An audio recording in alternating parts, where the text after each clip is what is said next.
So अब हामी labour act 2074 rules 2075 revision गर्दैछौँ। यसमा हामी मेजर सेक्सन मात्र रिभाइज गर्छौँ। So let's start. फर्स्टमा छ नट एप्लिकेबल टु। अब लेबर एक्ट चाहिँ कसलाई एप्लिकेबल हुँदैन, लेबर एक्ट कसलाई एप्लिकेबल हुँदैन, not applicable to Nepal army police arm police force national research. पहिला आर्मी पुलिस एपिएफ याद गर्नु पऱ्यो। त्यसपछि सिभिल सर्भिस, त्यसपछि employment condition and benefits under special law, अनि employment condition and benefits under special economic zone. त्यसपछि employees covered under working journalist act 2025। So दुईवटा special ल छ, दुईवटा स्पेसल छ, एउटा स्पेसल ल अर्को स्पेसल इकोनोमिक जोन, एउटा स्पेसल ल अर्को स्पेसल इकोनोमिक जोन। एउटा जर्नलिस्ट एक्ट 2051 भइहाल्यो, जर्नलिस्ट एक्ट 2051 भइहाल्यो, स्पेसल इकोनोमिक जोन, स्पेसल ल। त्यसपछि चाहिँ याद गर्नुपर्ने कुरा के छ भन्दाखेरि नेपाल हाम्रो गभर्मेन्टसँग रिलेटेड एउटा सिभिल सर्भिसवाला हुन्छ, अर्को चाहिँ हाम्रो के अरे Nepal army police arm force police अनि नेसनल रिसर्च हुन्छ नि त। त्यसरी याद गर्ने। त्यसो भए दुईवटा स्पेसल ल र special economic John.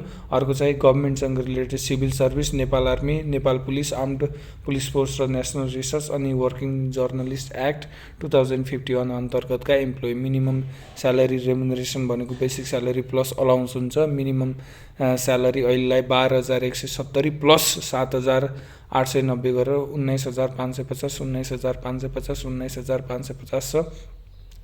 Basic salary भनेको स्यालेरी प्लस जो entitle to receive plus grade हुन्छ, र यदि डिटरमाइन गरेको छैन कन्ट्र्याक्टले भने मिनिमम वेज चाहिँ अप्लाई गर्छ।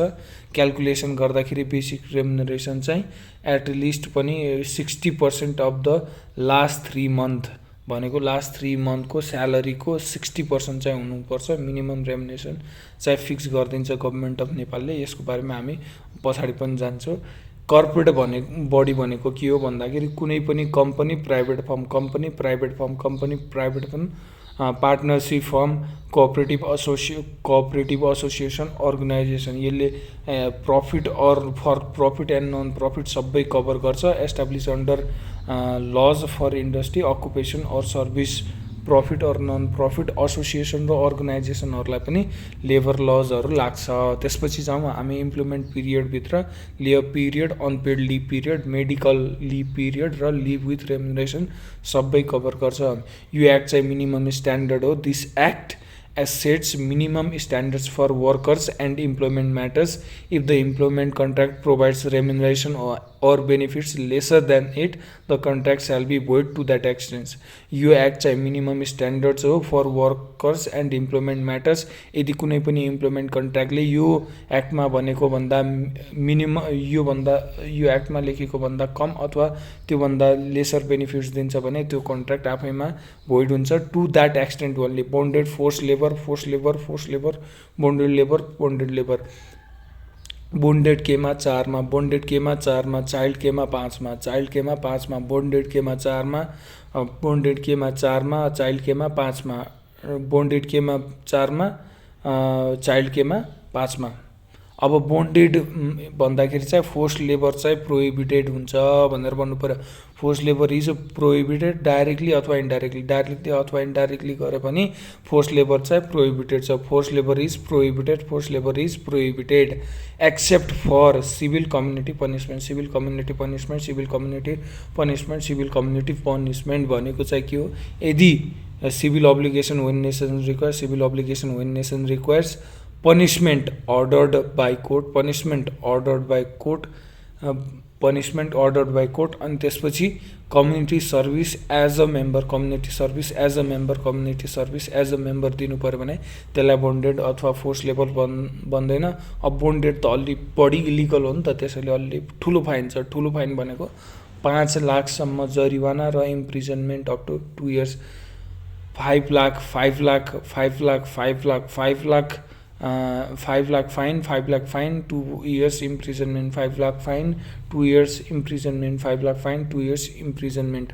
अब चाइल्ड लेबर 5मा चाइल्ड लेबर, 6मा नन डिस्क्रिमिनेसन, 4मा बोन्डेड, 5मा चाइल्ड लेबर, 6मा नन डिस्क्रिमिनेसन र 7मा गएर युनियन के अरे इक्वल पे इक्वल वर्क भन्नु पऱ्यो।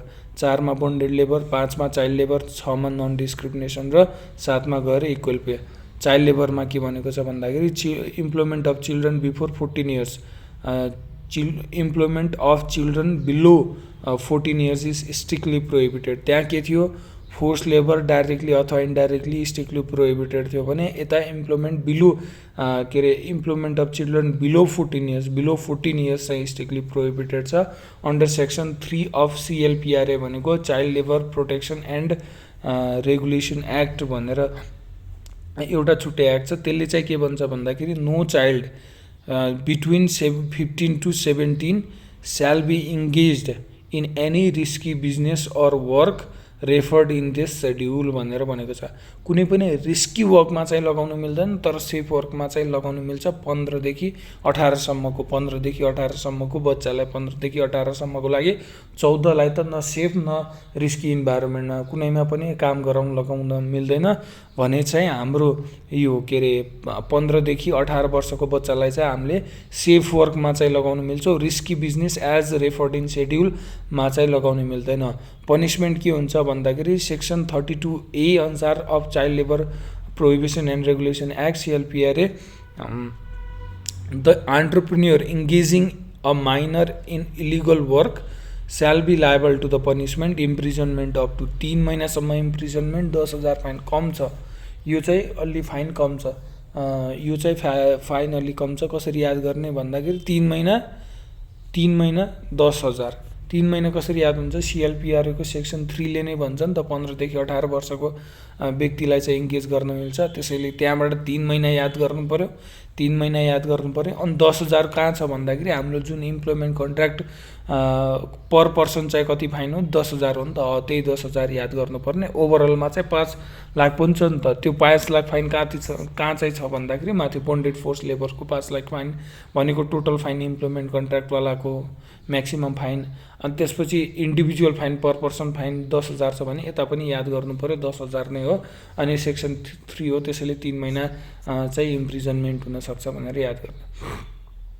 अब नन डिस्क्रिमिनेसन, कुनै पनि डिस्क्रिमिनेसन गर्न मिल्दैन के को बेसिसमा, religion, colour, sex, religion, colour, gender, caste, origin, language, ideology. Religion, colour, gender, caste, origin, language, ideology. Religion, colour र जेन्डर त याद हुन्छ, कास्ट, ल्याङ्ग्वेज र आइडियोलोजी र ओरिजिन याद गर्नु पर्यो। Caste, origin, language, ideology, caste, origin, language, ideology, caste, origin, language, ideology. Exception के हो भन्दाखेरि फिजिकल्ली प्रेग्नेन्ट एट जब भएको छ भने यो डिस्क्रिमिनेसन गर्न मिल्छ, तर अन्डर सो फलोइङ कन्डिसन भनेर भनेको छ। Physically pregnant at job, physically pregnant at job, physically pregnant at job त्यो भनेको के हो भन्दाखेरि जब स्पेसिफिक काम छ, जब स्पेसिफिक रिक्वायरमेन्ट छ based on the inherent nature of work, based on inherent nature of the work.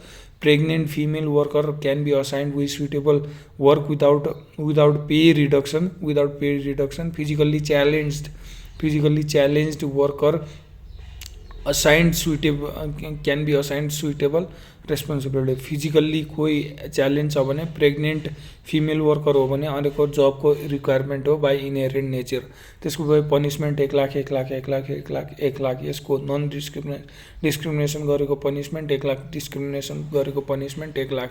Equal pay equal work भनेको छ no discrimination based on gender for equal work, equal value of work गर्न मिल्दैन। However nature, time, labour, skill, productivity चाहिँ consider गर्नुपर्छ determination of pay गर्दाखेरि। त्यसपछि जाउँ trade union, every labour shall have a right to form and operate a trade union, right to form and operate a trade union. याद गर्नुपर्ने कुरा यसमा misuse गर्छन्, यहाँ फर्म गर्ने ट्रेड युनियन भनेको मात्र छ, यता पोलिटिकल्ली अफिलिएटेड भनेको छैन। त्यसैले every labour shall have right to form पनि गर्ने, अपरेट पनि गर्ने ट्रेड युनियन, अक्वायर पनि गर्ने, त्यसको रेम्युनरेसन अनि अफिलिएटेड पनि हुने, involve in the activities related to trade union but shall be dutiful towards employer भनेको छ। के right to form operate acquire membership affiliated र involve in activities. Right to form operate get membership get affiliated र involved in the activities of a trade union but shall be dutiful towards the employer। types of employment 10 मा types of employment 10 मा types of employment 10 मा types of employment। आरटिपी मा question number 35 मा चाहिँ working क्यापिटलको 7 मार्क्सको question आयो। Working आरटिपी 20 मार्क्ससम्म हुन्छ, तर 20वटा question हुन्छ, तर आरटिपीमा 35 क्वेसन नम्बरमा चाहिँ वर्किङ क्यापिटलको 7 मार्क्सको क्वेसन आयो भनेर याद गर्नु पर्यो। आरबाट रेगुलर कन्टिन्युस इम्प्लोइमेन्ट, टीबाट टेम्पोरेरी, पीबाट पार्ट टाइम भनेपछि 35 आवर्स विकवाला काम, 35 आवर्स विकवाला काम अथवा त्योभन्दा कमवाला काम। त्यसपछि चाहिँ डब्लुबाट work based specific work based employment, अर्को क्याजुअल इम्प्लोइमेन्ट भनेको 7 days a month, 7 days a month, 7 days a month. त्यसपछि कम्पलसरी रिटायरमेन्ट एज 60 बनाएको छ। एक्सेप्सन चाहिँ स्पेसिफिक नेचर अफ द वर्कको लागि भनेर यो पनि आउन सक्छ। सेक्सन 11 मा very important employment contract every इम्प्लोयरले चाहिँ कुनै पनि इम्प्लोइमेन्ट कन्ट्र्याक्टमा एन्टर गर्नै पर्छ। त्यस्तो कन्ट्र्याक्टले क्लियरली स्टेट गर्नुपर्छ रेम्युनरेसन बेनिफिट्स र condition of the employment, remuneration benefits र कन्डिसन। एक्सेप्सन चाहिँ क्याजुअल इम्प्लोइमेन्ट हो। फाइन अन्डर सेक्सन 163 हाम्रो कम्पनीज एक्टको पनि 161 या 162 163 मा फाइन छ नि त, त्यस्तै यता पनि 163 मा फाइन छ। के छ भन्दाखेरि फाइन अप टु 50 लाख टोटलमा, त्यो भनेको के हो बोन्डेड फोर्स लेबर सेक्सन 4 को फोर्स लेबरको टोटल हाम्रो के हो फाइन हो भने 10,000 पर लेबर चाइल्ड लेबरको त्यो भनेको 5 मा छ हैन, चाइल्ड लेबरको। यो दुईटा याद गरौँ। अब जाउँ हामी 12 र 14 मा के लेखेको छ भन्दाखेरि इम्प्लोइमेन्ट रिलेसनसिप कहिलेदेखि हुन्छ भन्दाखेरि deemed to be established from the date of employment service start date, verbal engagement into work, casual employment हो भने जतिखेर स्टार्ट हुन्छ त्यतिखेरै, नत्र भर्बल इन्गेजमेन्ट कहिले हो, अर्को चाहिँ इम्प्लोइमेन्ट स्टार्ट कहिलेदेखि हुन्छ। अब सेक्सन 14 मा के लेखेको छ भन्दाखेरि the existence of the employment relationship will continue till termination despite change in ownership भनेर भनेको छ। यसमा आरटिपीमा केस आएको छ, त्यो आरटिपीमा डिटेलमा पढ्लौ, तर यता खाली एउटा पोइन्ट चाहिँ याद के गर्नु पर्यो भन्दाखेरि एक्जिस्टेन्स अफ इम्प्लोइमेन्ट रिलेसनसिप चाहिँ कन्टिन्यू हुन्छ even if the ownership changes, र यो एक्ट चाहिँ सबैलाई लाग्छ एक्सेप्ट नट एप्लिकेबल। सो कुनै पनि केस आएको छ अदर देन त्यो हामीले फर्स्टमा नट एप्लिकेबल सेक्सन 180 अन्तर्गतको नट एप्लिकेबलवाला एक्ट भनेको थियो नि त नेपाल सर्भिस पुलिसहरूलाई अनि स्पेसललाई र जर्नलिस्ट एक्टलाई, त्यो बाहेक चाहिँ सबैलाई लाग्छ यो एक्ट, र जोलाई लाग्छ त्यहाँ चाहिँ कसलाई लाग्छ भन्दाखेरि चाहिँ एन्टरप्राइज 10 इम्प्लोइवाला लिमिट छैन है, त्यो चाहिँ क्लियर हुनुपर्छ। त्यो चाहिँ इन्डिभिजुअल प्रोभिजन अन्तर्गतका लिमिटहरू छन्, जस्तै हाम्रो लेबर सप्लायरमा छ, टर्मिनेसनमा छ, मल्टिपल ठाउँमा चाहिँ 10 इम्प्लोइवाला छ। त्यो भनेको पर्टिकुलर त्यो प्रोभिजनको लागि लागेको एक्सेप्सन हो नि त। तर यो लेबर एक्ट चाहिँ खालि त्यो माथि भनेको त्यो नट एप्लिकेबलवाला एन्टिटिजहरू बाहेक, संस्थाहरू बाहेक अन्य सबैलाई लाग्छ, र त्यो इम्प्लोइमेन्ट कन्डिसन, त्यो इम्प्लोइमेन्ट चाहिँ रिलेसनसिप चाहिँ कन्टिन्यू हुन्छ टिल टर्मिनेसन, जबसम्म एन्टिटीले आफैले आएर चाहिँ टर्मिनेसन गराउँदैन इन्डिभिजुअल इम्प्लोइको, तबसम्म चाहिँ चेन्ज इन ओनरसिप नहुँदासम्म, चेन्ज इन ओनरसिप भए पनि त्यो इम्प्लोइमेन्ट कन्ट्र्याक्ट चाहिँ रिलेसनसिप चाहिँ कन्टिन्यू हुन्छ भनेर याद राख्नु पर्यो। अब जाउँ प्रोबेसन पिरियडमा। प्रोबेसन पिरियड 6 महिना 6 महिना 6 महिना 6 महिना, 13 प्रोबेसन पिरियड 13 प्रोबेसन पिरियड 13 प्रोबेसन पिरियड 6 महिना 6 महिना 6 महिना 6 महिना। इफ अनसेटिस्फ्याक्ट्री रह्यो भने चाहिँ कन्ट्र्याक्ट क्यान बी टर्मिनेटेड यदि terminate if not terminated worker is automatically hired after probation period worker चाहिँ अटोमेटिकल्ली हायर हुन्छ प्रोबेसन पिरियड पछि यदि उसलाई टर्मिनेट गरेन भने र पर्फर्मेन्स अनसेटिस्फ्याक्ट्री रह्यो भने चाहिँ त्यसलाई टर्मिनेट पनि गर्न सकिन्छ। अब जाउँ 15 सस्पेन्सन अफ वर्क र रिजर्भ वर्क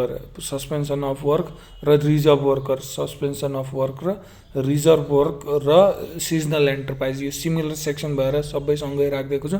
माथि प्रोबेसन पिरियडमा क्वेसन आयो भने पहिला ब्याकग्राउन्ड चाहिँ लेखिदिनुपर्छ प्रोबेसन पिरियड के हो भनेर, अनि बल्ल लिगल प्रोभिजनको सर्ट फर्ममा यो प्रोभिजन छ भनेर याद राख्नु पर्यो। पहिला चाहिँ सस्पेन्सन अफ वर्क र रिजर्भ वर्कको बारेमा कुरा गरौँ। सस्पेन्सन अफ वर्क र रिजर्भ वर्क, त्यसपछि 89मा छ 15मा सस्पेन्सन अफ वर्क, 15मा सस्पेन्सन अफ वर्क र रिजर्भ वर्क नपत्याए यो अहिले कति टाइम स्ट्याम्प भएको छ त्यति टाइम स्ट्याम्प बराबर हो, त्यो भनेको 15 मिनट भएको छ। त्यसैले 15 suspension of work reserve work, अनि त्यसपछि 89 सिजनल एन्टरप्राइज 39 चाहिँ त्यसको पेमेन्ट चाहिँ कति हुन्छ, 39 चाहिँ त्यसको पेमेन्ट कति हुन्छ। यो 15 डेज हामीलाई पछाडि पनि याद आउँछ है। 15 सेक्सन 15 चाहिँ layoff in case of circumstances with notice, यो सर्कमस्टान्सेस भयो भने मात्र लेअफ गर्न मिल्छ। लेअफ भनेको टेम्पोररी टर्मिनेसन हो है, पर्मानेन्ट होइन, टेम्पोररी टर्मिनेसन। लेअफ भनेको चाहिँ टेम्पोररी टर्मिनेसन, तर टर्म चाहिँ के अरे लिगल्ली यो पर्मानेन्टको लागि पनि युज हुन्छ।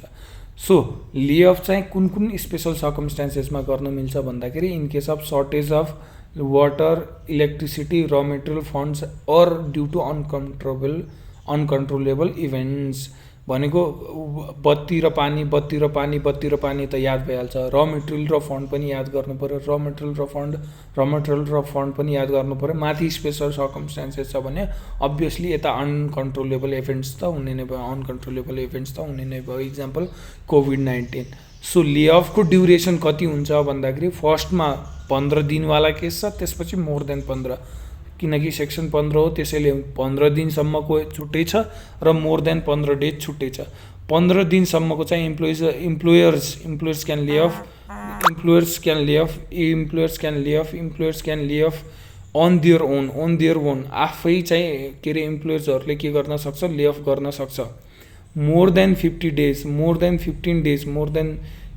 डेजको लागि चाहिँ employer on the consultation with the trade union अथवा लेबर म्यानेजमेन्ट कमिटी चाहिँ गर्नुपर्छ।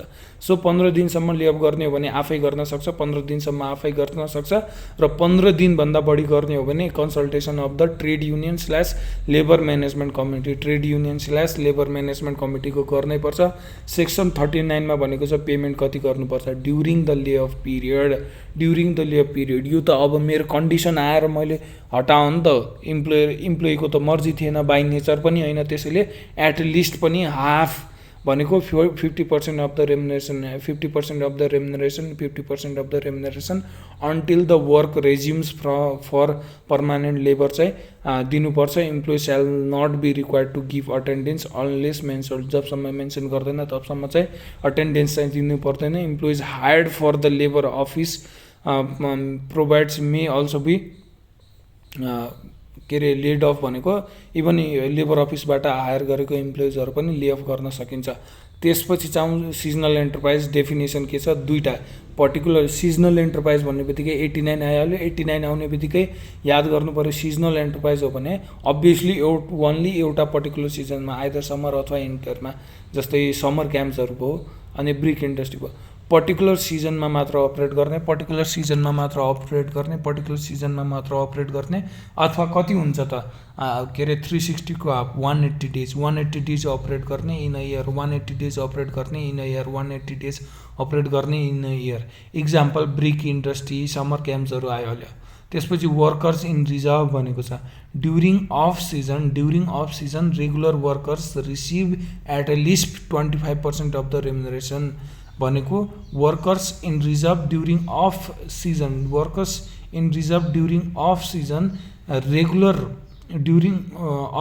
Regular workers receive at least 25%। अब माथि चाहिँ के थियो, बाई नेचर थिएन, बाई अनकन्ट्रोलेबल सिचुएसन थियो नि त हाम्रो सेक्सन 15मा त लेअफ गर्नुको। तर यताको हाम्रो रिजर्भमा राख्नुको रिजन त के हो, बाई नेचरै हो। त्यसको मतलब उनीहरूलाई थाहा हुन्छ कहिले कहिले लेअफ हुन्छ, कहिले काहीँ ऊ रिजर्भमा बस्नुपर्छ। त्यसको लागि उनीहरूले अल्टरनेटिभ जो पनि खोज्न सक्छ नि त। त्यसैले चाहिँ यहाँ चाहिँ ठ्याक्क 50% को पनि आधा, त्यो भनेको 25% अफ द रेम्युनरेसन चाहिँ दिनुपर्छ, 25% अफ द रेम्युनरेसन चाहिँ दिनुपर्छ, 25% अफ द रेम्युनरेसन चाहिँ दिनुपर्छ। The worker can be used in other डिपार्टमेन्टमा पनि युज गर्न मिल्छ for of the entity keeping on the reserve भनेर भनेको छ। 15, 39 र 89 सँगै आउँछ। त्यसैले यो तिनटै याद गर्नु पर्यो। अब जाउँ इङ्गेजमेन्ट एन्ड बेनिफिट्स भनेको एपेरेन्टस भनेको इन्टर्न्सहरूको कुरा। एपेरेन्टस र ट्रेनी फरक हो है।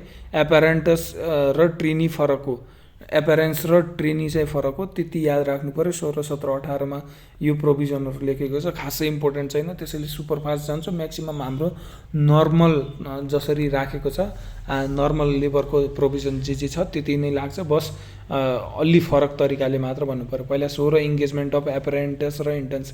इङ्गेजमेन्ट अफ इन्टर्न्स गर्नु पर्यो भने के हो, enterprise may employ and apprentice under an agreement with educational institute based on approve curriculum. यसमा याद गर्नुपर्ने यति मात्र छ के इङ्गेज गर्न सक्छ, तर under an agreement with educational institute based on अप्रुभड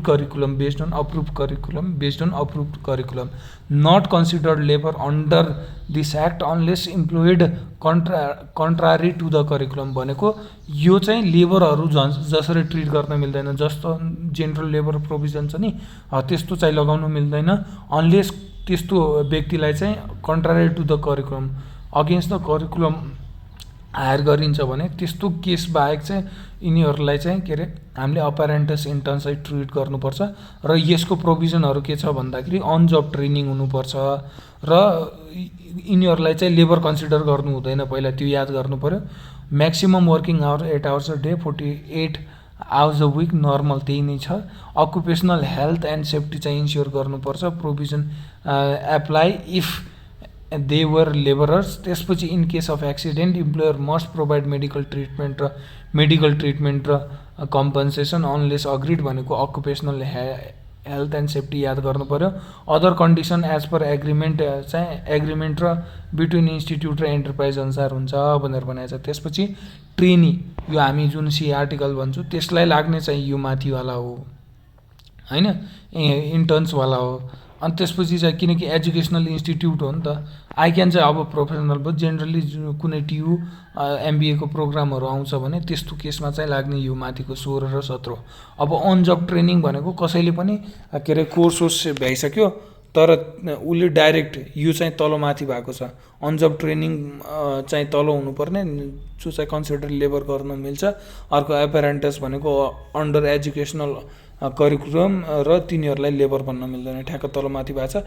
so माथि चाहिँ अन जब ट्रेनिङ र यिनीहरूलाई चाहिँ लेबर मानिन्छ अन जब ट्रेनिङलाई, किनकि बस काम गर्न त सिकाउनु पऱ्यो नि त। त्यसैले चाहिँ पहिला चाहिँ अन जब ट्रेनिङ चाहिँ लिन सक्छ यो ब्याङ्कहरूले। म्यानेजमेन्ट ट्रेनिङ लिँदाखेरिकोमा चाहिँ काम लाग्छ, मल्टिपल के अरे इन्डस्ट्रीहरूले पनि लिन्छ।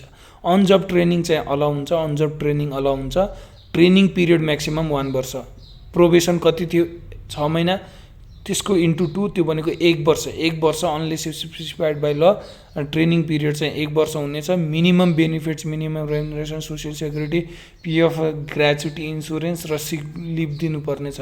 तर माथि इन्टर्न्समा छ यो कुरा छैन, त्यहाँ हेर्नु त मिनिमम रेमुनरेसनको कुरै गरेको छैन, अनि लेबर पनि कन्सिडर गर्दैन भनेको छ नि त। तर यता आएर त ट्रेनीलाई त लेबर पनि कन्सिडर गर्छ र उनीहरूलाई minimum remuneration, social security, PF, gratuity, insurance र सिक लिभहरूको व्यवस्था पनि गर्नुपर्छ।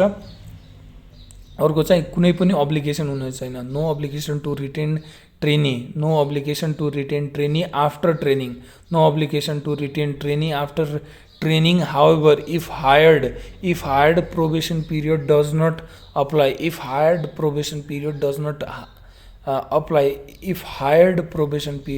apply. पार्ट टाइम इम्प्लोइमेन्टका बारेमा बुझौँ। पार्ट टाइम इम्प्लोइमेन्ट भनेको सेक्सन 19 मा पार्ट टाइम इम्प्लोइमेन्ट सेक्सन 19 मा part time employment employer can engage part time employment workers under section 10 working hours 35 years के आवर्सभन्दा कम हुन्छ। Full time worker can not be force, full time वर्करहरूलाई चाहिँ फोर्स गर्न मिल्दैन, फुल टाइम वर्करहरूलाई चाहिँ फोर्स गर्न मिल्दैन पार्ट टाइम वर्क गर भनेर विदाउट कन्सेन्ट। त्यसपछि 20 रेमुनरेसन फर पार्ट टाइम जब लेबर कति हुन्छ त्यति नै हुन्छ, तर यिनीहरू त वर्क बेसिसमा काम गर्छन्, के अरे टाइम बेसिस अनि वर्क बेसिसमा काम गर्छन्, त्यसैले चाहिँ यिनीहरूको हल्का फरक तरिका हुन्छ। के भनेको fixed based on the working hours अथवा इम्प्लोइमेन्ट कन्ट्र्याक्ट फिक्स्ड हुन्छ। पार्ट टाइम वर्करको पनि बेस्ड अन वर्किङ आवर्स अथवा इम्प्लोइमेन्ट कन्ट्र्याक्ट अनुसार proportionate of the full time worker at same level, proportionate of the full time worker part time हो भनेर remuneration तलमाथि गर्न मिल्दैन। यो चाहिँ proportionate to the full time worker at the same level हुनुपर्छ। ओभर टाइम पे चाहिँ 1.5 times of the regular रेमुनरेसन हुनुपर्छ। ओभर टाइम पे चाहिँ 1.5 टाइम्स अफ द रेगुलर रेमुनरेसन हुनुपर्छ। कुनै पनि रेस्ट्रिक्सन हुनु हुँदैन पार्ट टाइम वर्करलाई अन्य ठाउँमा वर्क गर्नलाई। Other provision employees must contribute, इम्प्लोइजले कहाँ कन्ट्रिब्युट गर्नुपर्छ, ग्रेजुटी प्रोभिडेन्ट फन्ड र सोसियल सेक्युरिटी फन्डमा। वर्क पर्मिट भनेर भनेको छ, यो चाहिँ सेक्सन 49 यता चाहिँ 22 देखि 27 छ, उता चाहिँ हाम्रो इन्डस्ट्रियल एक्टमा चाहिँ 49 मा छ। हो लगभग सेमै प्रोसेस हो। हामी सर्लक्कै पढेर जाउँ। कुनै पनि नेपाली सिटिजनले नेपाली सिटिजनले अप्लाई गर्दैन भने इभन आफ्टर के अरे एडभर्टिजमेन्ट गर्दाखेरि अथवा एडभर्टिजमेन्ट गरेर सेलेक्ट गर्न सकिँदैन भने त्यो केसमा आइआरबी लेबर डिपार्टमेन्टमा एप्लिकेसन दिनुपर्छ। आइआरबी हो भने आइआरबी थ्रु जान्छ नि त लेबर पर्मिट, त्यसैले आइआरबीलाई जान्छ, नत्र लेबर डिपार्टमेन्टलाई। अन्य इन्डस्ट्री हो भने लेबर डिपार्टमेन्टलाई डाइरेक्ट के को लागि त्यसपछि डिपार्टमेन्टले इन्क्वायरी गर्छ उसको एफर्ट चाहिँ छ, उसले प्रपर एडभर्टिजमेन्ट गरेको छ कि नै र अभाइबिलिटी अफ त्यस्तो के अरे ह्युमन रिसोर्स छ कि नै त्यो कामको लागि भनेर त्यो चेक गर्छ। त्यसपछि पर्मिट गर्छ फरेन इम्प्लोइलाई। कसरी गर्छ, उता डाइरेक्ट 5 वर्ष थियो भने यता 3+2 गरेर 5 वर्ष छ। कसरी 5+2 थियो त्यहाँ चाहिँ होइन, यता चाहिँ के छ 3+2 छ। कसरी भन्दाखेरि 3 नर्मल पर्मिट हो र यदि टेक्निकल एक्सपर्ट हो र जसलाई चाहिँ रिप्लेस गर्ने ह्युमन रिसोर्स नेपालमा अझै अभाइलेबल छैन भने त्यो केसमा चाहिँ 2 वर्ष रिन्युअल गरेर टोटल 5 वर्षको पर्मिट, उता 5 वर्षको पर्मिट हो नि त, त्यसरी चाहिँ दिन मिल्छ। अप टु र त्यस्तो फरेन इम्प्लोयर चाहिँ up to 5% of the total हुनुपर्छ र ग्रेजुअली ट्रेनिङ गर्दै जानुपर्छ त्यस्तोलाई। र त्यस्तो इम्प्लोयरले चाहिँ इक्वल रेमुनरेसन र बेनिफिट पाउँछन्। र 3 पेजको के अरे फरेन इम्प्लोइमेन्ट हुनुपर्छ, जहाँ चाहिँ फरेन इन्भेस्टमेन्ट एग्रिमेन्टमा चाहिँ 70% भनेको छ, अहिले चाहिँ 75% बनाएको छ। खालि वेबसाइटमा मात्र 75% देखिन्छ। त्यसैले 75% of the amount such income चाहिँ रिपेट्रेसन गर्न मिल्छ भनेर भन्नु पर्यो। अब सर्लक्कै पढौँ। Restriction on employment of foreigners, restriction on employment of foreigners. No foreigners can be employed without a work permit. No foreign employees can be employed without a work permit from Department of Labor, work permit from Department of Labor, exception if skilled Nepali workers are unavailable despite advertisement in National Daily newspaper. त्यो केसमा मात्र उसले application दिन सक्नेछ र unable work permit ल्याउन सक्नेछ फरेनर्सको लागि। एडभर्टिजमेन्ट कुन केसमा लाग्दैन, ओन्ली एउटा केस छ, यदि टेक्निकल र एक्सपर्ट पोजिसन हो, under investment agreement with ministry, department और other entities having full or partial ownership of government of Nepal. Technical अथवा एक्सपर्ट पोजिसन छ, टेक्निकल अथवा एक्सपर्ट पोजिसनको लागि under investment agreement with ministry और अदर एन्टिटिज ह्याभिङ फुल अथवा partial ownership of government of Nepal,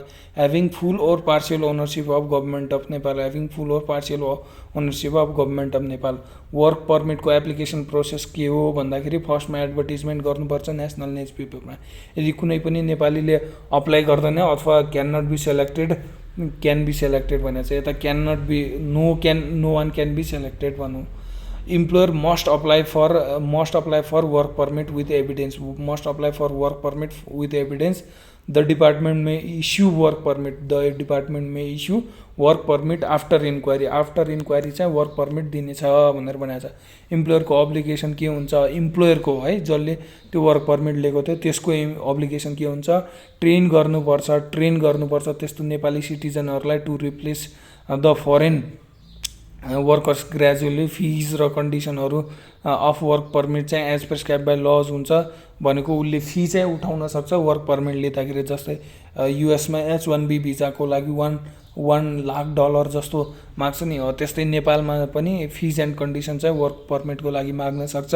no foreign national with enterprise of total employees, no enterprise यता चाहिँ 10% भन्नु खोजेको, यहाँ एरर भएर छ, त्यो भनेको कुनै पनि एन्टरप्राइजले चाहिँ 10% अफ द टोटल इम्प्लोइज भन्दा माथि 10% अफ द 10 हो कि 5%, सरी 5% भन्दा माथि अफ द टोटल इम्प्लोइज चाहिँ कुनै पनि फरेन नेसनलहरूलाई, नोसनल भाषा फरेन नेसनलहरूलाई चाहिँ के अरे अपोइन्ट गर्न मिल्दैन। त्यसपछि चाहिँ foreign labour requirements must obtain a work permit unless diplomatic immunity applies भनेको कुनै पनि सबै केसमा एडभर्टिजमेन्ट नदिने केस के हो, export position under investment agreement with ministry of department under full ओनरसिपवाला केस थियो होइन। जस्तै फुल ओर पार्सियल ओनरसिप यो भनेको कहाँ छ भन्दाखेरि तपाईँको एनटिसीलाई लाग्दैन, एनटिसीले जुन बङ्गलादेशीहरूलाई ल्याउँछ नि के अरे हाम्रो के अरे यो पुलहरू बनाउनको लागि टावरहरू बनाउनलाई, त्यसलाई लागेन नि त। यो एडभर्टिजमेन्ट गराउनु परेन, तर वर्क पर्मिट चाहिँ सबैको लिनु पऱ्यो। तर वर्क पर्मिट कसलाई लिनु पर्दैन भनेको चाहिँ यदि कुनै पनि कन्ट्रीसँग नेपालले डिप्लोमेटिक इम्युनिटी चाहिँ अप्लाई गरेको छ भने त्यो केसमा लेबर पर्मिट चाहिँदैन। त्यो भनेको इन्डिया र Nepal. Special cases of work permit भनेको फरेन इन्भेस्टरको chief executive and limited foreign workers in such enterprise, foreign इन्भेस्टर्सको चिफ एक्जिक्युटिभ र के अरे लिमिटेड फरेन वर्कर्सहरूलाई चाहिँ special case of work permit दिन सकिनेछ र तिनीहरूको चाहिँ टेक्निसियन्स फर रिपेयर मेन्टेनेन्स अरू इन्स्टलेसनलाई चाहिँ अझै 2 वर्ष के अरे 3 महिनासम्मको वर्क पर्मिटवाला केस हो है। टेक्निसियन रिपेयर एन्ड मेन्टेनेन्सको चाहिँ 3 महिनासम्मको र फरेन इन्भेस्टर्सको सिइओलाई चाहिँ पर्मानेन्ट टाइपको अथवा जहिलेसम्म वर्क रहन्छ त्यस्तो टाइपको चाहिँ इम्युनिटी भनेको special case of work permit दिन सक्छ। एउटा रिपेयर एन्ड मेन्टेनेन्सको लागि आएको अथवा इन्स्टलेसनको लागि आएको टेक्निसियन, अर्को चाहिँ स्पेसल केस कहाँ लाग्छ फरेन इन्भेस्टर्स, चिफ एक्जिक्युटिभ र limited foreign worker in such enterprise भनेर भन्न सक्छ, लिमिट जुन लगाउँछ तिनीहरूमा।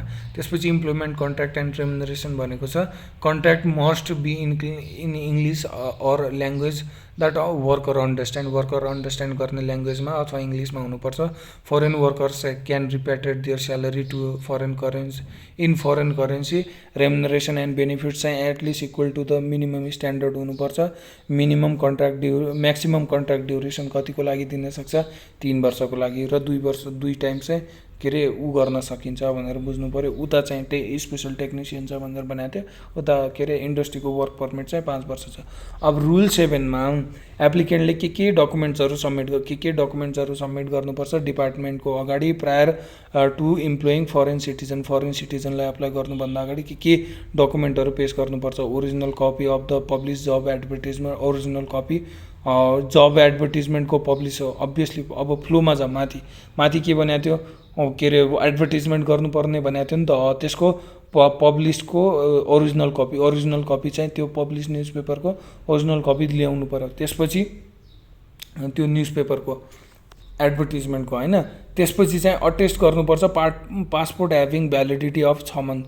जसलाई वर्क पर्मिटको लागि एप्लिकेसन दिइरह त्यसको एटलिस्ट 6 महिनाको चाहिँ पासपोर्ट छ, एटलिस्ट 6 महिनाको पासपोर्ट, एटलिस्ट 6 महिनाको पासपोर्ट चाहिँ के अरे भएको भ्यालिडिटी भएको पासपोर्ट चाहिँ अट्याच गरिदिनुपर्छ। त्यसपछि त्यसको चाहिँ कपी, अनि त्यसपछि बायोडेटा अफ फरेन सिटिजन चाहिन्छ, बायोडेटा अफ फरेन सिटिजन। त्यसपछि proof of payment of the taxes, माथि ट्याक्सेसहरू तिर्नुपर्छ जस्तै H1B भिजामा जस्तै यता पनि proof of payment of applicable taxes by the employer राख्नु पऱ्यो। त्यसपछि समरी अफ सेलेक्सन, माथि एडभर्टिजमेन्ट गरेपछि सेलेक्सन पनि गरेको र सेलेक्सन कोही पनि हुन सकेन भनेर नाटक गर्नुपर्ने थियो नि त। त्यहीवालाको समरी हुनु पर्यो, summary of the selection process and skills and qualification of the Nepali candidates, work plan to groom develop and train the Nepali citizen to substitute the foreign worker. Foreign वर्करलाई चाहिँ के गर्नलाई, सब्स्टिट्युट गर्नलाई उसको वर्क प्लान चाहिँ के गराएछ, फर इक्जाम्पल ट्रेनीहरू हायर गर्छ अनि ट्रेन गर्छ, त्यस्ता टाइपको वर्क प्लानहरू दिनु पऱ्यो, माथि भनेकै कुराहरू।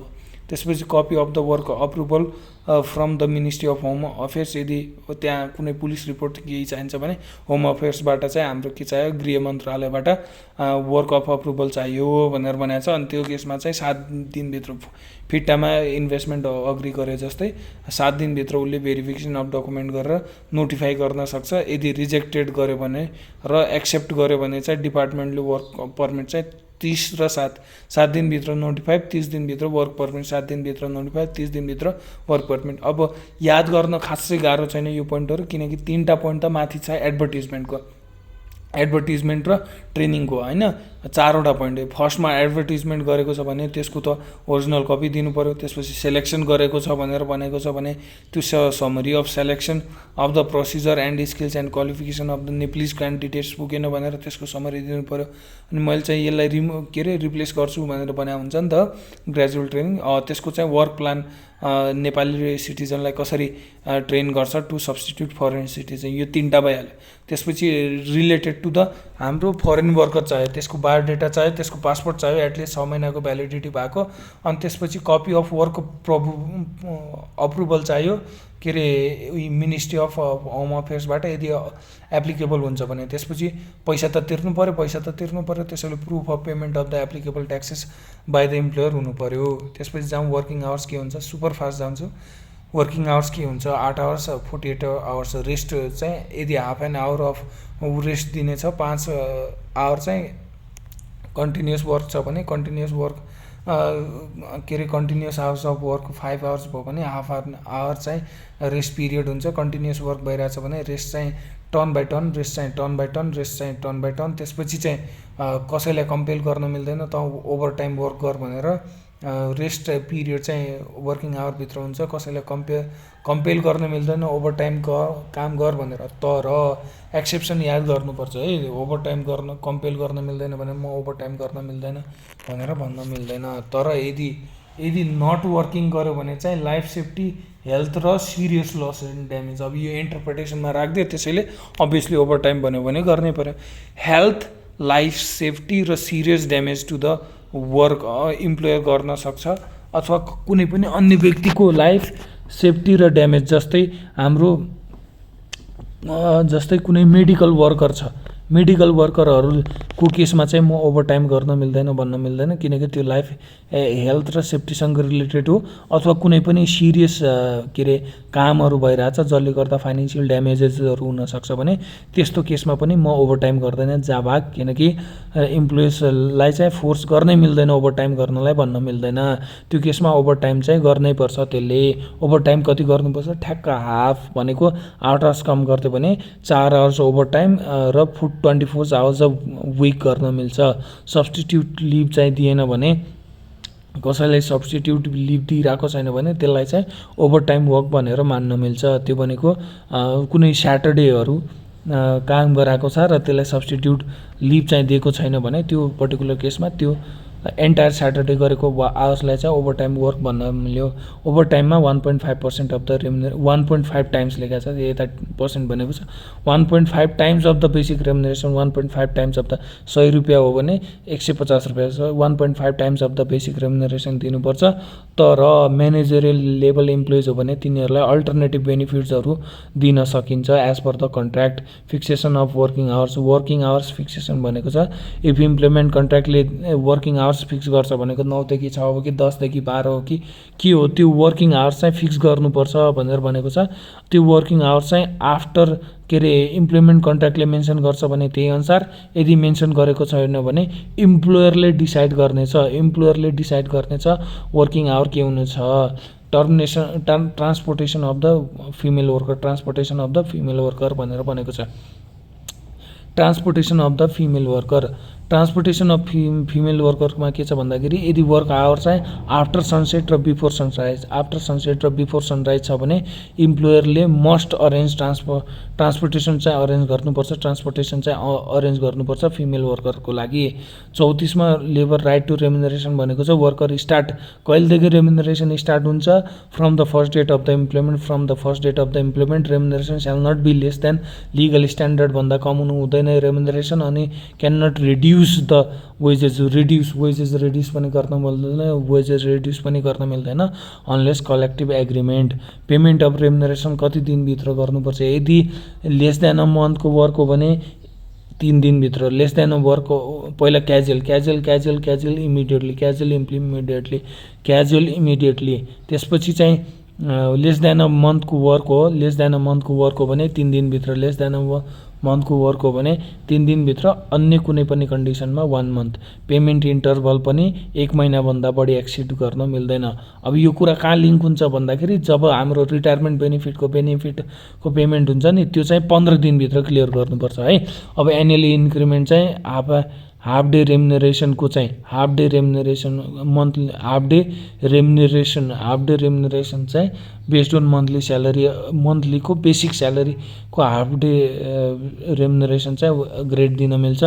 फेस्टिभल अलाउन्स चाहिँ workers can get 1 month of basic salary चाहिँ फेस्टिभल अलाउन्स मिल्छ, र can request for full amount at once चाहिँ माग्न सक्छ मेन फेस्टिभलमा। यदि रिक्वेस्ट गरेको छैन भने दसैँमा, रिक्वेस्ट गरेको छैन भने दसैँमा हुन्छ, आफ्नो मेन फेस्टिभलमा माग्न सक्छ, तर रिक्वेस्ट गरेको छैन भने दसैँमा। र 1 वर्षभन्दा कम काम गरेकोलाई प्रोराटा, 1 वर्षभन्दा कम काम गरेकोलाई प्रोराटा, 1 वर्षभन्दा कम काम गरेकोलाई pro rata. Festival allowance 36 festival allowance, 36 festival allowance, 36 festival allowance. 38 prohibition on deduction of the remuneration, prohibition on deduction of remuneration. 38 very important section हो। अहिले चाहिँ मलाई याद आइरहेको भनेको हाम्रो इन्सल्भेन्सी एक्टमा 38 मा चाहिँ कन्सिक्वेन्सेस अफ इन्सल्भेन्सी थियो होइन, लिक्विडेसन डेक भनेर डिसेम्बर भनेर राख्थ्यौँ। त्यस्तै अन्य ठाउँमा पनि के अरे इम्पोर्टेन्ट सेक्सनहरू छ है। तर याद गर्नु पऱ्यो कि जुन हाम्रो रिवार्डवाला पार्ट छ त्यो चाहिँ 35 अराउन्डमा हो सायद, रिवार्ड त्यही अराउन्ड छ, 38 तिर अराउन्डै छ। आर्बिट्रेसनमा 34 मा चाहिँ आर्बिट्रेसनमा चाहिँ त्यो फरेन अवार्ड हो, 32 मा इम्प्लिमेन्टेसन हो भने 30 मा चाहिँ सर्कमस्टान्सेस इन्भ्यालिडेट हो। यति याद राख्नु पऱ्यो। 38 तर इम्पोर्टेन्ट सेक्सनहरू छ, जहाँ पनि यदि इन्सुरेन्समा जानुहुन्छ भने बाफियामा पनि सबैमा 38 चाहिँ इम्पोर्टेन्ट सेक्सन हो। यता पनि इम्पोर्टेन्ट छ, त्यो भनेको prohibition on deduction of the रेम्युनरेसनमा डिडक्सन गर्न मिल्दैन भनेको छ भने फर्स्टमा त डिडक्सन गर्न मिल्दैन एक्सेप्ट इन दिज केस भनेर भन्नु पऱ्यो। जेपिटी फलामा डिडक्सन बाई अर्डर यदि जुडिसियल, क्वाजाइ जुडिसियल अथवा आर्बिट्रेसनले गर्दा, डिडक्सन बाई अर्डर भइरहेछ, जुडिसियल, क्वाजाइ जुडिसियल अथवा आर्बिट्रेसनले गर्दाखेरि कन्ट्रिब्युसन टु पीबाट पिएफ इन्सुरेन्स अथवा सोसियल सेक्युरिटी, यसलाई फर्स्ट प्रायोरिटी दिनुपर्छ। अनि ट्याक्सेसलाई फर्स्ट प्रायोरिटी, पिटीलाई चाहिँ फर्स्ट प्रायोरिटी दिनुपर्छ, बाँकी चाहिँ आफ्नै क्रोनोलोजीमा भइहाल्यो। Taxes or fees as per law दिनुपर्छ। त्यसपछि payment of the employer provided services अथवा कुनै फेसिलिटिजहरू प्रोभाइड गरेको छ भने त्यसको डिडक्सन, त्यसपछि remuneration for the absent days त्यसपछि घटाउने, त्यसपछि loans and advances repayment for the employer, loan and advance कुनै लिएको छ भने त्यसपछि deduction for the collective agreement, deduction for the collective agreement, trade युनियनको मेम्बरसिप फी, त्यसपछि compensation for the intentional or reckless damage to the employer asset भनेर, employer asset. So जेबाट judicial, quasi judicial आर्बिट्रेसनको लागि, पीबाट पिएफ ग्रेजुटी सोसियल सेक्युरिटी, टीबाट taxes, एफबाट facilities दिएको इम्प्लोयरले दिएको फेसिलिटी, एबाट चाहिँ एब्सेन्टको लागि, एमबाट जेपिटी फलाम होइन, एलबाट तपाईँको लोन्स एन्ड एडभान्सेस, एबाट एग्रिमेन्ट अन्तर्गत, कलेक्टिभ एग्रिमेन्ट अन्तर्गत, एमबाट मेम्बरसिप फी, एबाट एसेटहरूको ड्यामेज गरेको कारण। त्यसपछि डिडक्सन अर्डर चाहिँ ए टु बी हुन्छ, के अरे फर्स्टमा ए र बी भनेको पी र पिरियडीलाई फर्स्ट प्रायोरिटी दिने डिडक्सनमा, त्यसपछि C2I चाहिँ त्यसरी क्रोनोलोजीमा हुन्छ भनेर त्यो याद गर्नु पर्दैन, धेरै झन्झट हुन्छ, पोइन्ट याद गरे पनि भइहाल्यो। त्यसपछि डिडक्सन लिमिट र प्रोसिजर चाहिँ एज प्रेस्क्राइब बाइ एक्ट हुन्छ। लेबर मऱ्यो भने अथवा के अरे लिभ गऱ्यो भने चाहिँ पेन्डिङ डिडक्सन चाहिँ एडजस्ट गर्न सकिन्छ जति पनि स्यालेरी पेएबल हुन्छ। यदि डिडक्सन अनरिकभर्ड भयो भने आफ्टर द डेथ त्यो केसमा चाहिँ 15 दिने नोटिस दिने चाहिँ इम्प्लोयरले लिगल हायरलाई तपाईँ पेमेन्ट गर्नु भनेर इभन आफ्टर डेथ। त्यसपछि पेमेन्ट चाहिँ स्टिल मेड गरेको छ अनमेड गरेको छ भने कोर्ट केस फाइल गर्न सक्छ इम्प्लोयरले 35 दिनभित्र। यो मल्टिपल आइरहेको इक्वेसन हो। त्यसपछि 40 देखि 51 जाउँ। हामीलाई लिभ चाहिँ कस्तो मिल्छ भन्दाखेरि 2 2 WHMPS भनेर याद गर्नु पर्यो। डब्लु बाहेक अरू सबैको डबल HHMMPPSS भनेर याद गर्नु पर्यो। 2 WHMPS 2 WHMPS 2 WHMPS 2 WHMPS 2 WHMPS। डब्लुबाट weekly भनेको 1 days per week, weekly leave भनेको 1 डे पर विक। एजबाट होम लिभ 20 दिन काम गऱ्यो भने 1 दिनसम्म। No educational institution worker summer winter breaks unless there break is shorter time भनेको त्यो ब्रेकहरू समर के अरे ब्रेकहरू जस्तो चाहिँ दिन मिल्दैन भनेर भनेको छ के अरे। त्यसपछि मेटर्निटी लिभ फर हस्बेन्ड भनेको चाहिँ एमएमएम भनेको छ हैन। डब्लु र एचको चाहिँ नरहेछ डबल, बाँकीको सबैको डबल छ।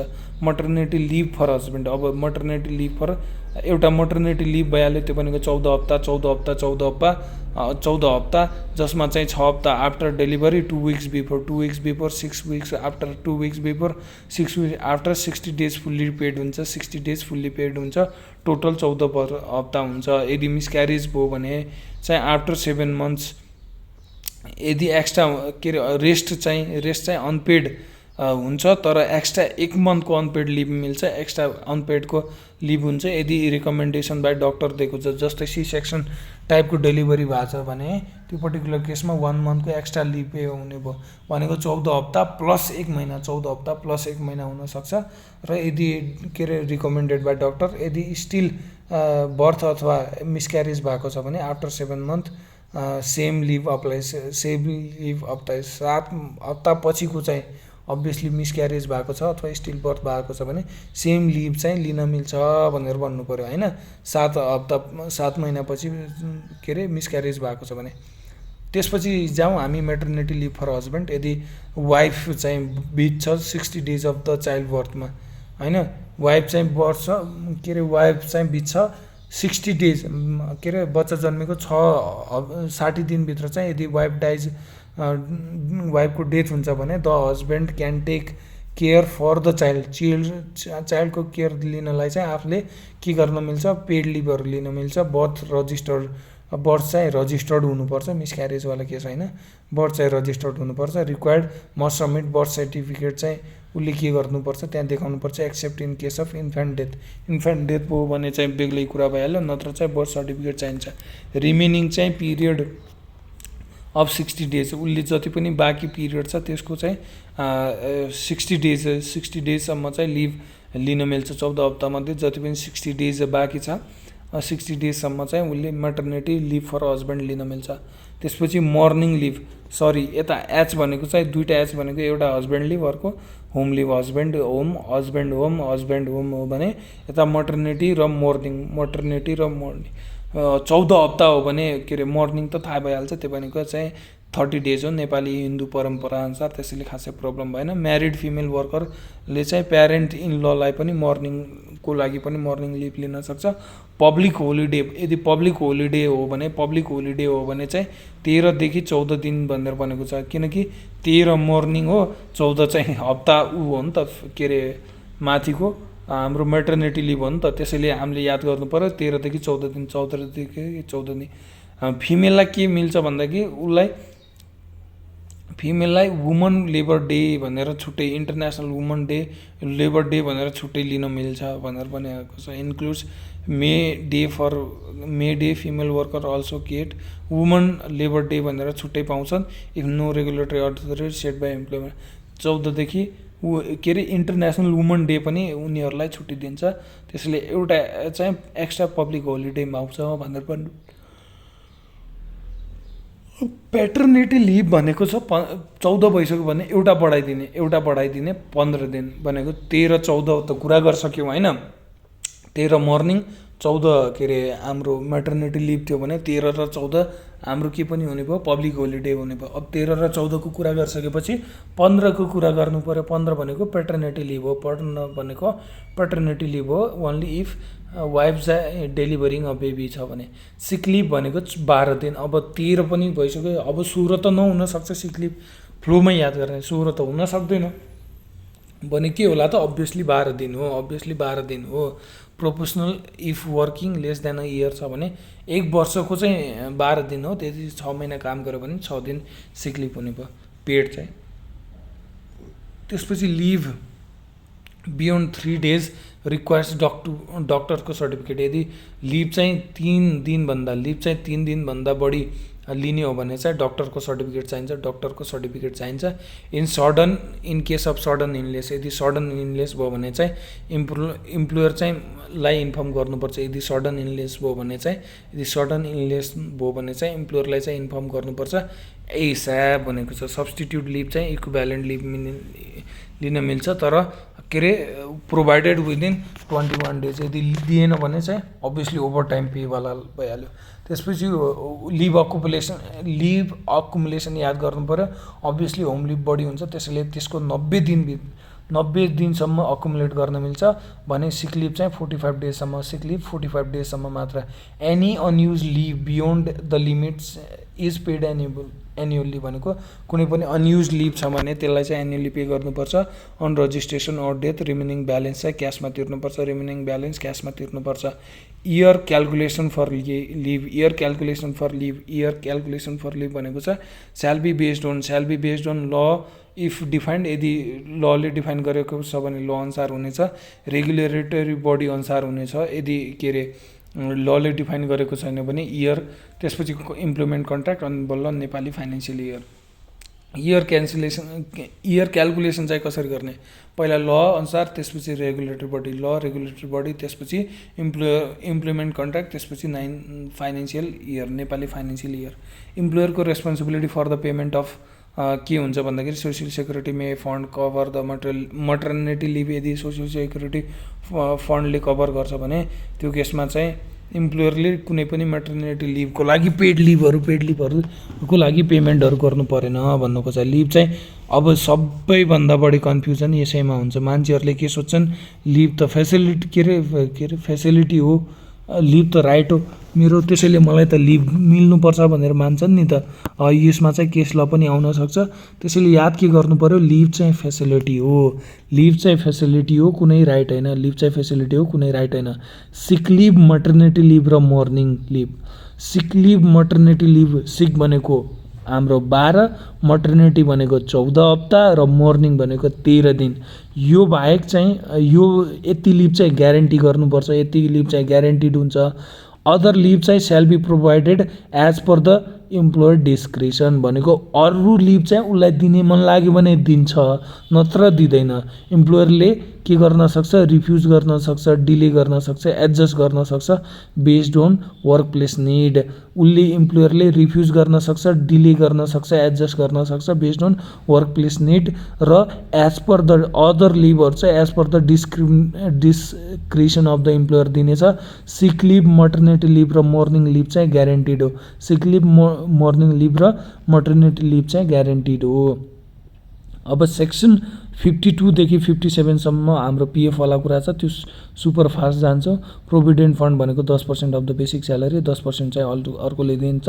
तर एसएसएफमा छ भने यो गर्नु पर्दैन, किनकि उसको डाइरेक्ट 10% प्लस 8.133 र 1 प्लस 1.67% सँगै जान्छ। त्यो भनेको ओभरअल 20% जान्छ नि त एसएसएफमा वर्कर थ्रुबाट एकैचोटिमा। त्यसैले एसएसएफमा छ भने परेन, तर एसएसएफमा छैन भने 10% बेसिक स्यालेरी डिडक्ट गर्ने, 10% थपिदिने भनेर भनेको छ है। त्यसपछि चाहिँ के अरे यदि एसएसएफ चाहिँ अपरेसनल छैन भने अमाउन्ट चाहिँ डिपोजिट गर्नुपर्छ एज प्रेस्क्राइब। यदि इम्प्लोयरले डिपोजिट गर्दैन भने additional 10% of the basic salary चाहिँ कम्पन्सेसनको रूपमा तिर्नुपर्ने छ। यदि उसले थपेर पठाउँदैन भने 10% अफ बेसिक स्यालेरी चाहिँ एज कम्पन्सेसन तिर्नुपर्ने छ। ग्रेच्युटी कन्ट्रिब्युसन 8.33% हो, एसएसएफमा छ भने परेन, सेम यता नै लाग्छ। भनेको पेन्सन एलिजिबल लेबरर्सहरूलाई चाहिँ ग्रेच्युटी मिल्दैन भन्ने कुरा भइहाल्यो। जसलाई पेन्सन दिइरह हुन्छ नि त, यो लमसम पेमेन्ट पेन्सनहरू दिइरह हुन्छ अथवा पछि पेन्सन दिइराख्ने भनेर प्रोभिजनै बनाएको छ, यति यति पाउँछ भने तिनीहरूको लागि ग्रेच्युटी कन्ट्रिब्युसन छुट्टै गर्न पर्दैन। त्यसको लागि खालि हामीले एउटा फन्डहरू बनाएर राखिदिन्छौँ। त्यसपछि यदि त्यही नै भनेको चाहिँ एडिसनल 8.33% तिर्नु पऱ्यो यदि डिपोजिट गर्दैन भने। मेडिकल इन्सुरेन्स 1 लाख, यो याद गर्नुपर्छ। एक्सिडेन्टल र मेडिकल इन्सुरेन्स जुन हाम्रो वडाहरूले नेपालको सरकारी इन्सुरेन्स छ नि, त्यो भनेको 1 लाख लिमिट हो नि त। 1 लाख लिमिट पर पर्सन भनेर, पर फ्यामिली पर्सन भनेर जुन नेपालको मेडिकल इन्सुरेन्स छ नि, त्यही नै हो। त्यसैले यता पनि 1 लाख पर लेबरै हो, 1 लाख पर लेबरै हो। तर प्रिमियम, यसको प्रिमियम चाहिँ कसले तिर्ने भन्दाखेरि बोथ इम्प्लोयर र इम्प्लोइले चाहिँ प्रोराटा बेसिसमा चाहिँ यसको मेडिकल इन्सुरेन्सको कस्ट बियर गर्नुपर्छ। मेडिकल इन्सुरेन्सको कस्ट बियर गर्नुपर्छ मिनिमम 1 लाख पर लेबर। तर एक्सिडेन्टल चाहिँ 7 टाइम्स बढी भनेको 7 लाख पर लेबर र फुल प्रिमियम चाहिँ लेबररले इम्प्लोयरले नै बियर गर्नुपर्छ। In case of partial disability भयो भने कम्पन्सेसन चाहिँ is paid based on the of incapacitation percentage अनुसार तिर्नुपर्छ। 7 lakh accidental insurance 7 lakh and shall cover all types of accident, shall cover all types of accident in case of death or complete disability। Death or complete disability भयो भने चाहिँ 100% of the insurance amount to be paid by the labourer or to the labour अथवा hirer भनेको social security scheme भन्नेवाला कुरा भइहाल्यो। त्यो भनेको social security if the labourer contributes to SSF, PF, gratuity र मेडिकल इन्सुरेन्सहरू गर्न मिल्दैन, तर ऊ चाहिँ गर्नुपर्छ एक्सिडेन्टल इन्सुरेन्स गर्नुपर्छ र एसएसएफमा गइसकेपछि एडिसनल कोही पनि कन्ट्रिब्युसन गर्नु पर्दैन अन्य ठाउँमा भनेर भनेको छ। इम्प्लोयरको लायबिलिटी फर इन्सुरेन्स फेलियर भनेको चाहिँ यदि इन्सुरेन्स चाहिँ नट प्रक्युर्ड ड्यु टु इम्प्लोयरको नेग्लिजेन्सले गर्दाखेरि चाहिँ इन्सुरेन्स गरेको छैन भने they must pay the labour or their heir an equal amount to the insurance कभरेजको इक्वल अमाउन्ट चाहिँ तिर्नुपर्छ भनेर भन्ने। अब भेरी इम्पोर्टेन्ट इक्जाममा आइरहने हाम्रो लेबर सप्लायरको कुरा गर्नु पऱ्यो। हामीले यो एन्टायर लेबर सप्लायर पनि भ्याइदिन्छौँ यसमा हैन। लेबर सप्लायर कहाँसम्म छ र हामी यो स्पेशल एरियावाला पनि भ्याइदिन्छौँ। अनि बल्ल हामी यो सब formation of labour advisory council चाहिँ अर्को पार्टदेखि स्टार्ट गर्छौँ। त्यसपछि धेरै छैन, यो मेन धर्नावाला पोइन्ट भइहाल्यो। अनि माइनर पनिसमेन्ट एक्जिक्युसन डिसिजनवाला भइहाल्यो। त्यो सुपर फास्ट सानै बन्छ होला, त्यो पनि 1 घन्टामा कन्क्लुड भइहालिन्छ। ल अब चाहिँ हामी लेबर सप्लायर मात्र फिनिस गरौँ न त। यसमा लेबर सप्लायर है, लेबर सप्लायर भनेर याद गरौँ। 58 कसरी याद गर्ने भन्दाखेरि 38 त याद छ हामीलाई जेपिटी फलामा हो भनेर, त्यसैले त्यसमा 20 जोडिदिउँ त। 20 जोडिदिउँ त्यसलाई हुन्छ 58। 38 मा 20 जोडिदिउँ 58 हुन्छ। 58 पछि सर्लक्कै आउँछ। फर्स्टमा मैले के गर्नु पर्यो, लेबर सप्लाई कसरी गर्नुपर्छ, त्यसपछि लाइसेन्स कसरी लिने, अभियसली लाइसेन्सबाट गर्नुपर्छ भन्ने हुन्छ नि त। त्यसैले लाइसेन्स कसरी लिने, त्यसपछि लाइसेन्स गरिसकेपछि त मैले रिपोर्टिङ गर्नु पर्यो नि त। त्यसैले रिपोर्टिङ गर्नु पर्यो। अब फर्स्टदेखि हामीले रिपोर्टिङ गरिरहेको छौँ भने लेबर सप्लायरको अब्लिगेसन के हो भनेर पनि कुरा गर्नुपर्छ हैन। त्यसपछि चाहिँ रिभोकेसन अफ द लाइसेन्स पनि त हुनसक्छ, लाइसेन्स लिइसकेपछि त्यो पनि भयो। त्यसपछि पेमेन्ट अफ रेम्युनरेसनसँग रिलेटेड कुरा छ। त्यसपछि अब्लिगेसन अफ द मेन इम्प्लोयरको अब्लिगेसन चाहिँ के हुन्छ त्यो हेर्नु पर्यो। मेन इम्प्लोयरको चाहिँ अब्लिगेसन के हुन्छ त्यो हेर्नु पर्यो। त्यसपछि इन्सपेक्सन, मोनिटरिङ र लायबिलिटी अफ लेबर छ। 64 मा चाहिँ के छ, अब्लिगेसन अफ मेन इम्प्लोयर। त्यसपछि 61 मा चाहिँ अब्लिगेसन अफ लेबर सप्लायर, यो दुईटै कुरा मेन याद गर्नु पर्यो। रिभोकेसन अफ द लाइसेन्स, त्यसपछि अब्लिगेसन पछि लगत्तै आउँछ र हाम्रो लाइसेन्स र लेबर सप्लाईसँग रिलेटेड प्रोभिजन चाहिँ 58, 59, 58, 59, 58, 59। लेबर सप्लायर भनेको चाहिँ यस्तो एन्टिटी हो engage in supply of man power. Supply of man पावरमा इङ्गेज भएको एन्टिटीलाई हामीले लेबर सप्लायर भन्छौँ। इक्जाम्पल सेक्युरिटी सर्भिस कम्पनी, जसले चाहिँ लेबरहरूलाई अथवा के अरे वर्कफोर्स अथवा म्यान पावरहरूलाई चाहिँ सप्लाई गर्छ भने डिफ्रेन्ट एन्टिटिजहरूमा, त्यसलाई चाहिँ हामी लेबर सप्लायर भन्छौँ। Example security service company. मिनिस्ट्रीले एउटा लिस्ट अफ वर्क्स प्रोभाइड गर्नेछ फर लेबर सप्लायर, जो पाए त्यहीको लागि चाहिँ लेबर सप्लाई गर्छ भन्न मिल्दैन। जस्तै सिइओको लागि लेबर सप्लाई गर भनेर भन्न मिल्दैन होइन। त्यस्तै चाहिँ उसले के भन्ने छ, मिनिस्ट्रीले चाहिँ लिस्ट अफ वर्क, मिनिस्ट्रीले लिस्ट अफ वर्क चाहिँ के गर्नेछ, पब्लिस गर्नेछ। मिनिस्ट्रीले लिस्ट अफ वर्क चाहिँ पब्लिस गर्नेछ फर लेबर सप्लाई। मिनिस्ट्रीले पब्लिस गर्नेछ list of work for labour supplier. त्यसपछि इम्प्लोयर मस्ट इम्प्लोय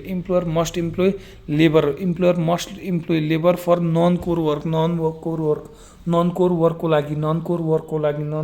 लागि इम्प्लोयरले के गर्नुपर्छ, इम्प्लोइलाई एम्प्लोय गर्नुपर्छ। Non core work list of work मिनिस्ट्रीको लिस्ट अफ वर्क पब्लिस गरे अनुसार। त्यसपछि नन कोर वर्कको लागि प्रपोजल अथवा टेन्डरले इन्स्योर गर्नुपर्नेछ।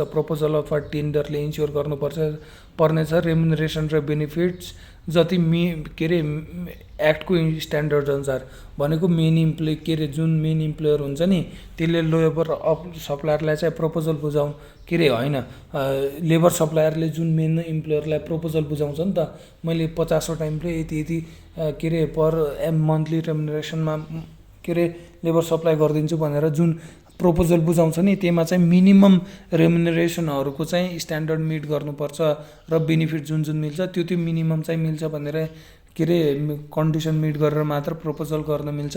एग्रिमेन्ट भोइड हुन्छ यदि त्यो कुनै पनि प्रोभिजन, जस्तै लिस्ट अफ वर्कभन्दा बाहिर गयो भने, नन कर वर्कभन्दा बाहिर गयो भने, अनि त्यसपछि मिनिमम स्ट्यान्डर्डभन्दा बाहिर गएर प्रपोजल गर्यो भने त्यो पर्टिकुलर केसमा चाहिँ त्यस्तो प्रोभिजनहरू चाहिँ भोइड हुनेछ भनेर भनेको छ।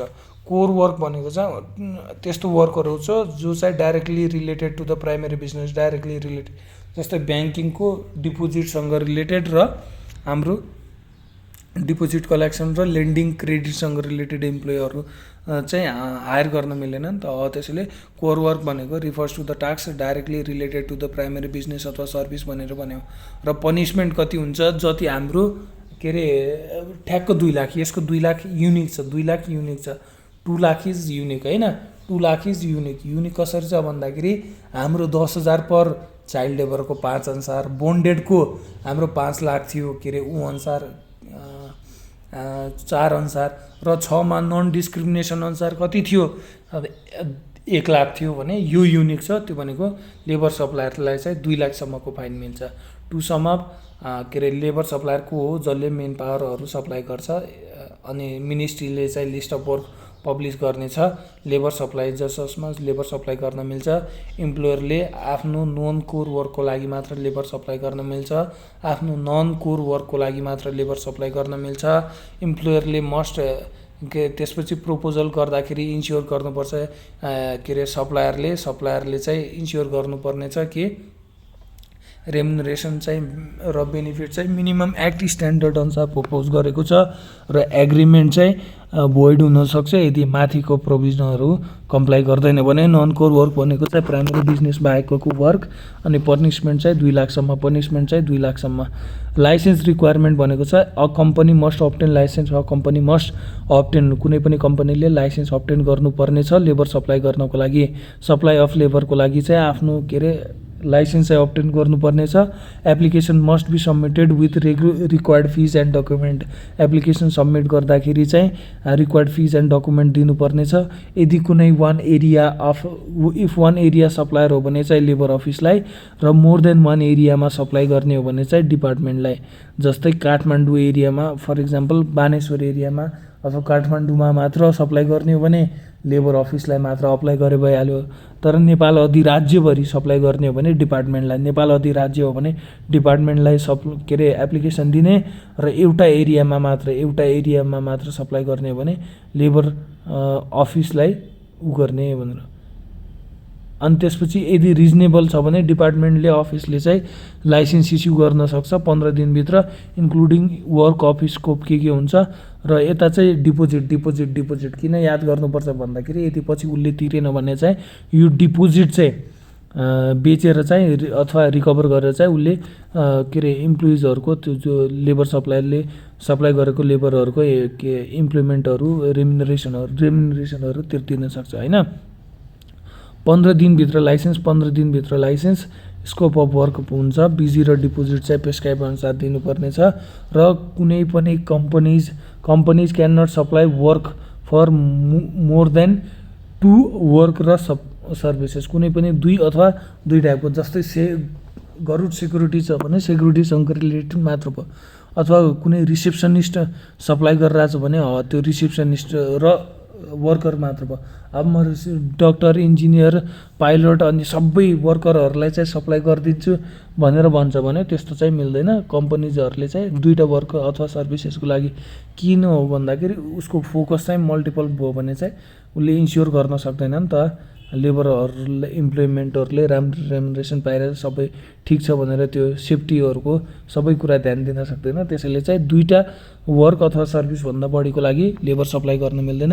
Existing business must incorporate as a company to obtain licence within 6 महिना। जति पनि एक्जिस्टिङ बिजनेसहरू छन् तिनीहरू सबै कम्पनीको रूपमा दर्ता हुने अनि 6 महिनाभित्र, किनकि माथि के भनेको थियो कम्पनीले चाहिँ लाइसेन्स, कुनै पनि कम्पनीले चाहिँ लाइसेन्स अब्टेन गर्नुपर्छ लेबर सप्लाई गर्नको लागि भनेर भनेको छ। एनुअल रिपोर्टिङ भनेको छ पौष एन्डमा चाहिँ एनुअल रिपोर्ट बुझाउनुपर्छ मैले कति लेबर सप्लाई गरेँ के भयो भनेर होइन। अभियसली जेनरली हामीले पनि गर्ने यही नै हो, किनकि हाम्रो पनि 6 महिना एन्ड भन्दासम्म आइटिआरहरू सबै रिटर्नहरू त्यही हुन्छ नि त, या त 3+3 एक्सटेन्सन हुन्छ या त नर्मल्ली नै 6 महिनाभित्र तिर्नुपर्छ। त्यसैले यसमा केही अनौठो कुरा छैन।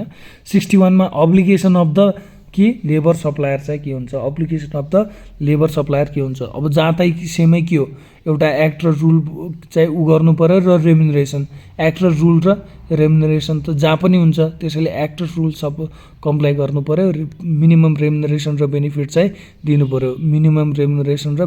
दिनु पर्यो। त्यसपछि वर्क प्लेस सेफ्टी पनि इन्स्योर गर्नु पर्यो, र त्यसपछि भोइलेसन चाहिँ रिपोर्ट गर्नु पर्यो। अब तल अब्लिगेसन अफ मेन इम्प्लोयर भनेर 64 मा हामीले के याद गरेका छौँ, पिएसएल हेरेर एमआरआई गर्नु पर्यो,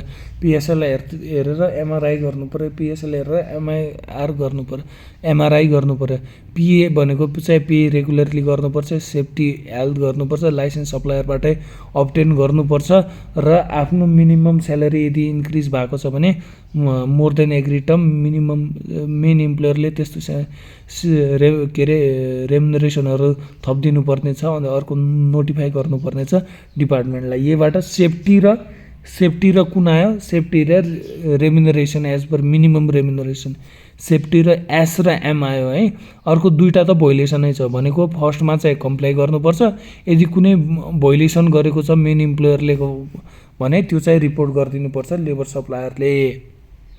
बस 2टा चाहिँ कम्प्लाई ल एक्टसँग भनेको एउटा चाहिँ कम्प्लाई गर्नुपर्छ, अर्को चाहिँ मेन इम्प्लोयरले भोइलेट गर्यो भने रिपोर्ट गर्नुपर्छ। अर्को minimum remuneration as per this standard चाहिँ पाइरहेछ भनेर इन्स्योर गर्नुपर्छ। त्यसपछि इन्स्योर गर्नुपर्छ वर्क प्लेस सेफ्टी र हेल्थ र प्रोभिजनहरू भनेको छ। रिभोकेसन अफ लाइसेन्स कतिखेर हुन्छ, यदि कन्डिसन अथवा एक्टहरू भोइलेट गर्छ भनेर रिक्वेस्ट, या त सप्लायरले आफै रिक्वेस्ट गर्छ अथवा आफैले भोइलेसन कन्डिसन अथवा के गर्छ एक्टहरूलाई भोइलेट गर्छ भने, किनकि आफ्नो अब्लिगेसन हो नि त, आफ्नो अब्लिगेसन पुरा गरेन या त आफै अप्लाई गर्यो भने। Suspension of licence possible for failure of comply to act, यदि एक्ट कम्प्लाई गरेन भने त्यो केसमा सस्पेन्सन पनि हुनसक्छ। फाइन चाहिँ धेरै सानो छ, योभन्दा त कुन फाइन थियो, लेबर सप्लायरको लाइसेन्स बिना चाहिँ यदि लेबर सप्लाई गर्यो भने 2 लाख छ, तर यदि कुनै पनि नन कम्प्लायन्स गर्यो भने चाहिँ 25,000, नन कम्प्लायन्स गर्यो भने 25,000, यदि लाइसेन्स होल्ड नगरिकन के गर्ने लेबर सप्लाई गर्यो भने 2 लाख। अब अब्लिगेसन पिएसएल एमआरआई पीबाट पे गर्नुपर्छ, इम्प्लोयर के अरे इन्स्योर गर्नुपर्छ, मेन इम्प्लोयरले इन्स्योर गर्नुपर्छ के अरे त्यो हाम्रो लेबर सप्लायरले चाहिँ लेबरलाई चाहिँ रेगुलरली पे गरिरहेछ भने ensures labour supplier is paying the के अरे इम्प्लोइ अथवा लेबर रेगुलरली। त्यसपछि इन्स्योर गर्नुपर्छ work place safety and health measures are taken, work place safety and health measures are taken. त्यसपछि employ labour through a licence supplier only, employ labour through licence supplier only, employ labour through licence supplier only as per agreement provide minimum remuneration and benefit not less than as specified by the act, provide minimum remuneration and benefits not less than specified by the act, provide minimum remuneration र बेनिफिट्सहरू not less than specified by act लिनु पर्यो। त्यसपछि minimum स्यालेरीहरू चाहिँ increase गर्नु पर्यो। यदि more के अरे minimum salary increases more than एग्रिमेन्टमा लेखेको भन्दा बढ्छ भने मिनिमम स्यालेरी, त्यो केसमा मेन इम्प्लोयरले चाहिँ इन्क्रिज अमाउन्ट चाहिँ तिर्नुपर्ने छ, नोटिफाई गर्नुपर्छ यदि डिपार्टमेन्टलाई यदि कुनै इस्यु अराइज हुन्छ भने। पीबाट पेइङ रेगुलरली इन्स्योर गर्नु पर्यो, एसबाट safety and health measure ensure गर्नु पर्यो, एलबाट लाइसेन्स सप्लायरबाटै इम्प्लोइ गर्नु पर्यो। अनि त्यसपछि एमबाट मिनिमम रेम्युनरेसन र benefit not less than minimum remuneration benefit दिइरहेको छ भनेर इन्स्योर गर्नु पर्यो। त्यसपछि चाहिँ यदि मिनिमम स्यालेरी बढ्छ भने के अरे उसले बढेको अमाउन्ट चाहिँ तिर्नु पर्यो, नोटिफाई गर्नु पर्यो कुनै इस्यु आउँछ भने। इन्सपेक्सन र मोनिटरिङ भनेको चाहिँ अफिसले कन्डक्ट गर्न सक्नेछ regular inspection to ensure the compliance of the act. Non compliant labour supplier will give necessary direction, र लेबर सप्लायरले कम्प्लाई गर्नुपर्छ त्यो डाइरेक्सनहरूलाई। लायबिलिटी अफ लेबर सप्लायर के हुन्छ, the main employer uses a non licence supplier the labour will consider directly employed. यदि non इम्प्लोयरले चाहिँ नन लाइसेन्सबाट यदि कुनै पनि के अरे लेबरहरू लिइरहेछ भने तिनीहरूलाई चाहिँ डाइरेक्टली इम्प्लोइड मानिनेछ। फी प्रोहिबिसन भनेको छ labour supplier are prohibited from collecting fees or commission from the labour themselves भनेको छ। लेबर सप्लायरहरूले चाहिँ कुनै पनि फी कमिसनहरू चाहिँ लिन मिल्दैन लेबर सप्लायरहरूबाट, अभियसली मेन इम्प्लोयरबाटै लिनुपर्छ जति पनि बेनिफिट छ। अब हामी पार्ट 2 बाट कमेन्ट गर्छौँ। कतिवटा पेज छ भन्दाखेरि 1 page, 2 page, 3 page, 4 page, 5 page जति छ, त्यो हामी सेकेन्डमा कभर गर्छौँ।